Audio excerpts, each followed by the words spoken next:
जय जगन्नाथ सांगने आपण मानक आउ एक नूतन भिडियो स्वागत जनाऊँ सांगने आपण मैंने तो निश्चित भाव में आम ओडिशा रे विभिन्न प्रकार बात्या देखिथे और अनुभव करेंगे जमीक हुड़ुहुड़ु तितिल फाइनिल फनी परी भिन्न भिन्न बात्या आपण मैंने देखिथे ओडिशा रे किंतु सांग मैंने आपण मैंने जानती जो बड़ बड़ बात्या आसिक आम ओडिशा रे लैंडिंग कर भारत में लैंडिंग कर भिन्न भिन्न जगह लैंडिंग कर ये सब बात्या केमिति सृष्टि होची आपण मैंने केते जानिछंती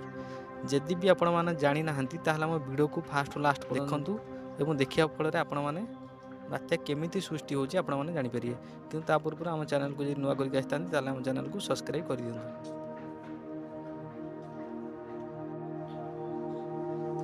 सांग मैंने चलन जानिए जे बात्या केमिति सृष्टि होई थाए।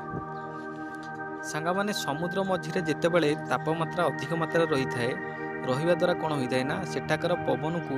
गरम कर देता है कारण तापमात्रा अधिक रहा द्वारा सेठाकर आखपाख पवन गरम हो जाता है एवं गरम हवा फल से गरम पवन सब ऊपर को उठी जाए कारण सांग मैंने आपण मैंने जानिथिबे जे ठंडा पवन ठारू गरम पवन हालुका होता है सेथिपाई गरम पवन ऊपर को उठी जाए एवं जेतेबेले से गरम पवन अधिक तापमात्रा हबार ऊपर को उठी जाए उठिया फल सेठाकर आखपाखर पवन सबू से गरम पवन जो जगार उठी थाए से जगह फिलअप करने भिड़ी हो से जगह को पलि एवं से ही जगार तापमात्रा अधिक थिबारु जो पवन से गरम पवन जगह फिलअप करने आसी था से पवन गरम हो जाती एवं से पवन गरम हवा फल ऊपर को उठी जाए एमती प्रक्रिया बारंबार चलने द्वारा एक पवन भौरी परिणत होता है एवं सही पवन भौरी